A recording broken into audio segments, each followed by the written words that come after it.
네. 자, 취업의 화요일 2부 이어가도록 하겠습니다. 네, 오늘 2부 순서는 열려라 취업문으로 준비를 했는데요. 네. 예, 이 코너는 어떤 코너죠? 그야말로 취업에 관한 모든 것을 궁금하잖아요? 그럼 네. 두들려요. 네. 그러면 그냥 열려.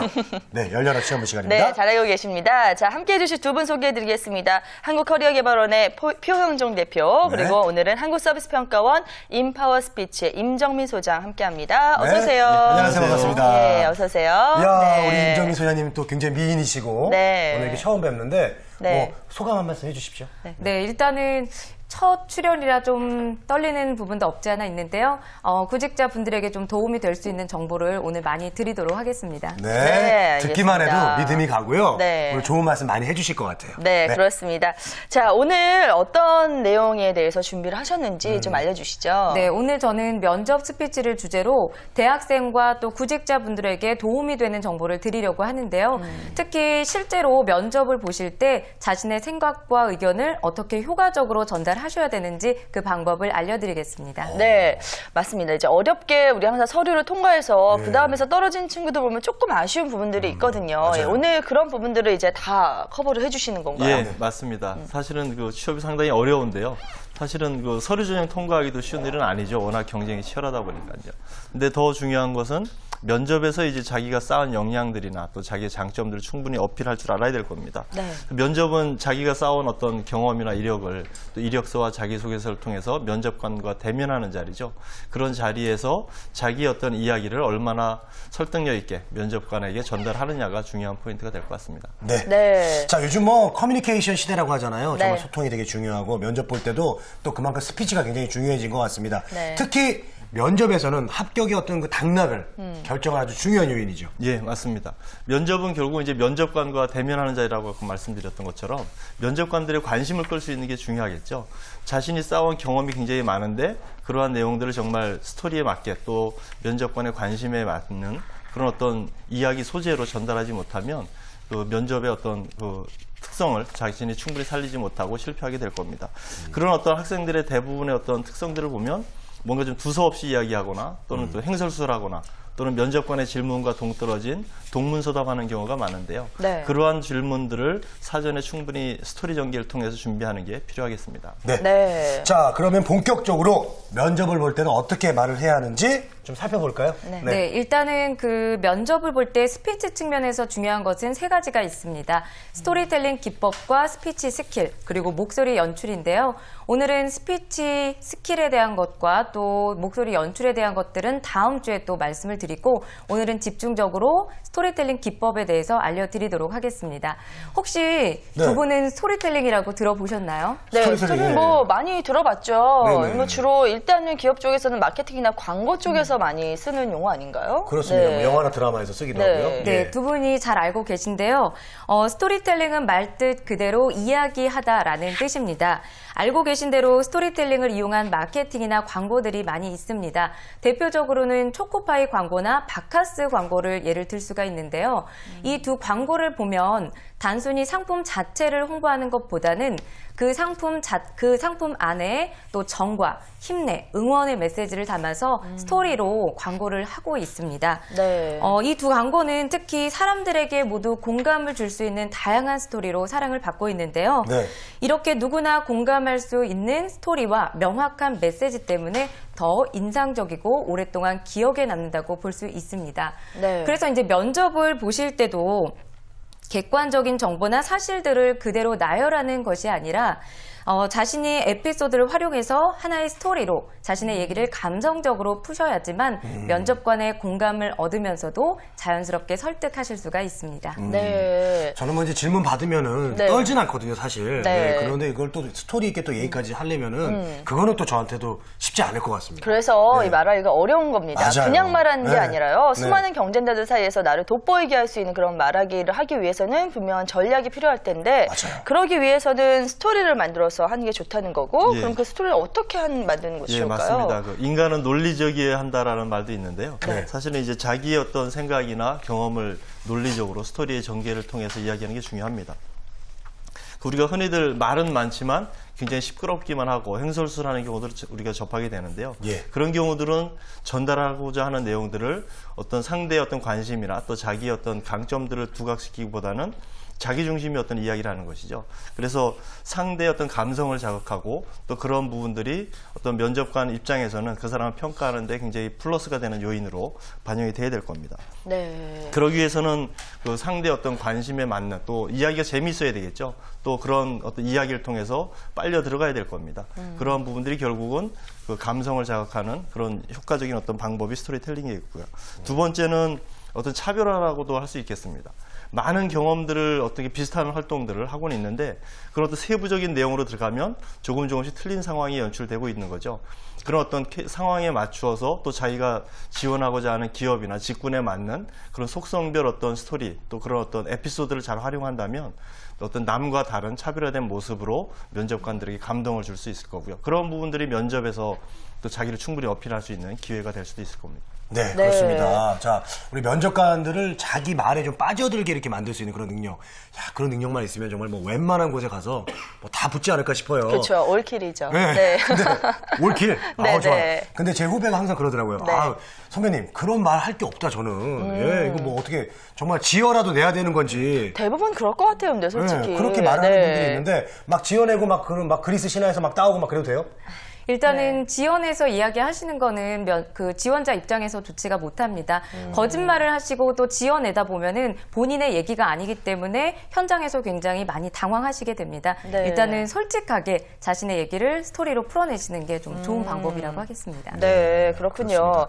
자, 그러면 어떻게 만들어 가는 것이 좋을지 네, 예, 그건 좀 말씀을 힌트 좀. 좀 주시죠. 네, 일단은 스토리텔링을 하시려면 4가지 구성 요소를 갖춰서 얘기하셔야 됩니다. 네. 등장인물, 또 갈등, 메시지, 플롯인데요.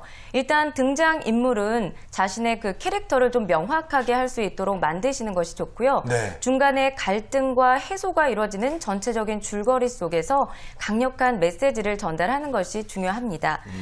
쉽게 설명을 드리자면 두 분 토끼와 거북이 이야기 아시죠? 아, 예, 알죠. 그럼요. 예. 그죠? 많은 네. 분들이 알고 계시는 이야기인데요. 네. 자, 이 이야기를 빗대서 말씀을 드리면 이 이야기에서 등장인물은 토끼와 거북이가 되겠고 또 전체적인 플롯은 그 토끼와 거북이가 달리기 경주를 하게 된다는 것입니다.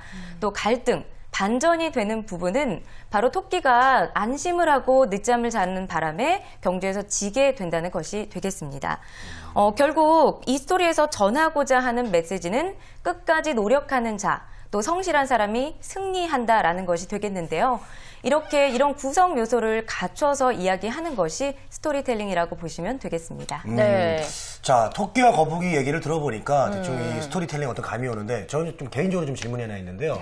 저 같은 경우는 제가 좀 여러 가지 직업을 좀 많이 해봤습니다. 여러 가지 경험도 많고. 근데 그런 경험들이 어떤 주제가 나왔을 때 제가 좀 풀어놓을 보따리들이 되게 많거든요. 이런 건 되게 유리한 거죠. 그럼요. 일단은 스토리를 텔링을 하시기 위해서는 에피소드가 많은 것이 상당히 도움이 됩니다. 네. 그래서 보통 어떤 질문을 받았을 때 그 질문에 어떤 역량을 요하는지를 파악하신 다음에 본인이 엮을 수 있는 그 에피소드를 꺼내서 스토리텔링을 하시면 되겠습니다. 네, 전 네. 여기서 콕 집어드리고 싶은 게 있어요. 네. 보통 이렇게 에피소드들이 많으신 분들은요, 이런 실수를 하더라고요.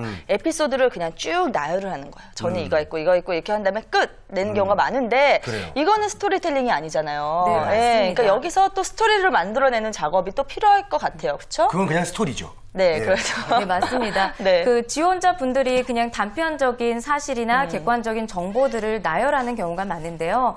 그 사실 면접관의 입장에서도 그렇게 이야기를 단편적으로 또는 지나치게 논리적으로 접근하는 것보다는 지원자들이 겪은 다양한 경험과 또 그 경험 속에서 지원자들이 어떻게 생각하고 행동했는지 또 무엇을 배웠는지를 듣고 싶어 합니다. 네. 또 그런 이야기를 통해서 업무 관련 능력을 파악하는 건데요.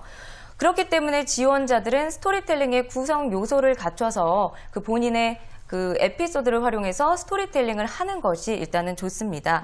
또 이때 날짜나 기간, 또 명칭, 또 장소 등을 구체적으로 언급하시면 이야기의 사실감을 높일 수가 있고요.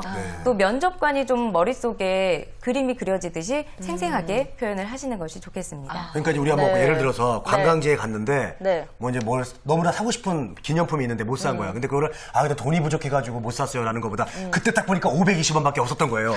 모르지 그때 600원 있는 칩은. 근데 그렇게 얘기해주면 네. 더 진짜 사실적인 그런 느낌이 나는 게 아닌가. 정말 그랬던 것 같네요. 그런 느낌이 예, 나잖아요. 예. 그렇죠. 그리고 면접관 질문에 답변을 할 때 이 스토리텔링 이런 식으로 적용하면 더 좋을까요? 네, 유리할까요? 맞습니다. 지금 알려드린 대로 스토리텔링의 구성 요소를 갖추시는 게 중요하신데요. 면접 질문에 어떻게 적용을 해야 되는지 좀 궁금하실 겁니다. 제가 그 면접 질문의 하나의 예를 들어서 설명을 드리겠습니다. 네. 만약에 대학 생활 중에서 가장 기억에 남는 일이 무엇인가? 라는 질문에 친구들과 함께 했던 국토대장정이다 라는 답변을 스토리텔링으로 한다면요. 네. 일단 아까 알려드린 구성 요소에 따르면 등장인물은 자기 자신과 친구가 되겠고요. 또 전체적인 플롯은 바로 국토대장정을 해나가는 과정이 되겠습니다. 네. 자, 여기에서 갈등이 되는 부분은 너무 힘들어서 친구들과 함께 포기할 뻔했었다라는 것을 넣을 수가 있고요. 이 전체적인 스토리에서 그 지원자가 면접관에게 어필하고 싶은 메시지는 바로 이런 경험을 통해서 책임감과 또 정신력을 배웠다라는 것이 될 수가 있겠습니다. 예. 네. 그런데 이렇게 끝나는 것이 아니라 기본적인 이런 뼈대를 바탕으로 해서 좀 생동감 있게 이야기를 표현하기 위해서 살을 붙여야 되는데요. 제가 이렇게 말로만 설명을 드리면 좀 이해하기가 어려우시기 때문에 제가 좀 면접관이 되고 두 분께서 지원자가 돼서 상황극을 한번 해보면 어떨까요? 아니 저 네. 굳이 그런 거 안 하셔도 괜찮은데. 네, 저희는 괜찮습니다. 당황스러워요. 그래도 네. 이제 아무래도 지원자분들이 좀 네. 실제로 두 분께서 대표적으로 보여주시면 좀 이해가 쉽지 않을까 싶습니다. 예예. 하여튼 뭐 예. 한번 던져보세요. 네, 질문을. 네. 일단은 제가 네. 면접관이 돼서 한번 질문을 드리겠습니다. 네. 자, 박재권 씨. 예 저요? 네. 네. 예. 네, 박재권 어떻게 씨는 대학 생활 중에서 가장 기억에 남는 일이 뭡니까? 대학 생활에서요. 저 배낭여행 가려고요. 아르바이트를 했어요. 왜냐면 부모님이 여행은 네 돈으로 가라 그래가지고 대학생 생활비 주는 것도 빠듯하니까 배낭여행은 네 돈으로 가라 그래가지고 제가 그때 아르바이트를 했었습니다. 그때 커피숍도 막 아르바이트 하고요. 뭐 저 지하철에서도 아르바이트 하고 막 이렇게 해가지고 겨우겨우 돈을 모아서 저 블루 여행사에다가 패키지를 했는데 호텔 패키지도 비싸가지고 자유 패키지로 해가지고 가서 친구들도 많이 사귀고 그래도 참 그 돈을 좀 힘들게 벌어가지고 갔지만 그래도 잘했다라는 생각이 들더라고요. 왜냐면 좋은 친구들 사귀어서 지금도 연락하고 있고요. 그때 처음으로 외국 나가봐가지고 신기하고 참 세상이 넓구나, 내가 할 일이 많구나 그렇게라고 생각했는데 왜 이렇게 상투적이니? 자, 풀샷으로 딱 잡으니까 그냥 꽉 차네요, 화면이. 그래요. 네. 상을 쉐봐요. 네, 저도 같은 질문인가요? 네, 그렇습니다. 어려워. 떨리네요. 해봐. 네. 자, 큐! 저는 대학교 2학년 때 떠났던 국토대장정이 떠오릅니다. 그때 한 9박 10일 정도 일정으로 떠났는데요. 너무너무 힘들었고요. 특히 한 7일째 정도 되니까 고비가 딱 오더라고요. 그래서 정말 몸이 완전히 뭐 물에 젖은 손뭉치처럼 이렇게 무거웠고 한 걸음조차 떼기 어려운 그런 힘든 순간에도 결국은 저를 끝까지 하게 만들었던 거는 국토대장정에 들어갔던 그때 초심이었던 것 같습니다. 그때 처음 생각들을 좀 떠올리면서 끝까지 이겨낼 수 있는 힘이 생겼고요. 그리고 특히 중간에 이제 제가 포기를 하면 주변의 친구들까지 다 의지가 약해질 것 같아서 그런 책임감에 좀 끝까지 해냈던 그런 기억이 있는데요. 그 기억들이 지금까지 제가 힘들 때마다 포기하지 않고 끝까지 가게 만들었던 그런 원동력이 됐던 것 같습니다. 여기서 이렇게 너무 진짜 이렇게 열심히 하면 저 어떡해요? 너무 왜 이렇게 잘한 것 이렇게- 같죠? 네.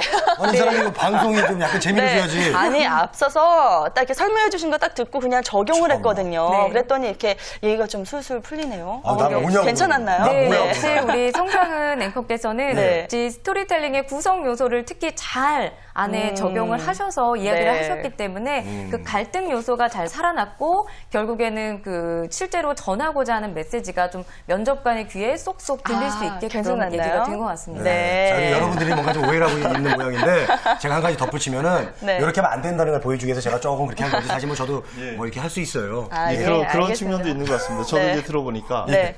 그 우리 재권 씨 같은 경우는 본인이 하고 싶은 얘기를 그냥 두서없이 한 것 같고요. 네. 그러니까 설정으로 그렇게 했다니까요. 제가. 그리고 이제 우리 송상아 씨 같은 경우는 상대가 듣고 싶은 이야기를 콕콕 집어서 맞아요. 핵심적인 네. 내용 중심으로 이야기를 하다 보니까 듣는 사람 입장에서는 좀 몰입하게 되고 또 궁금해하게 되고 네. 또 관심을 갖게 되는 것 같습니다. 저도 이제 질문하신 분한테 잘 보이려고 그런 의도가 가장 컸거든요. 거기에 예. 맞춰서 좀 대답을 한 것 같은데요. 이렇게 얘기를 하다 보니까 많은 지원자들께서 자기소개나 지원 동기를 이야기할 때도 이런 스토리텔링을 적용하면 좋겠다는 생각이 들어요. 맞아요. 예, 맞습니다. 예. 그 많은 학생들이 이제 자기소개서 열심히 쓰고 있잖아요. 그죠? 근데 면접에 가면 사실은 자기소개서에 작성한 내용을 읽어주는 게 아니거든요. 자기가 작성한 내용들을 어떤 질문에 맞추어서 그 면접관들의 관심을 끌 수 있는 이야기 중심으로 전개를 해야 되는데 네. 어떤 지원 동기나 자기소개서를 어떤 그 면접에서 질문을 받게 되면 많은 학생들이 연대기 순으로 나열하듯이 하는 경우가 굉장히 많습니다.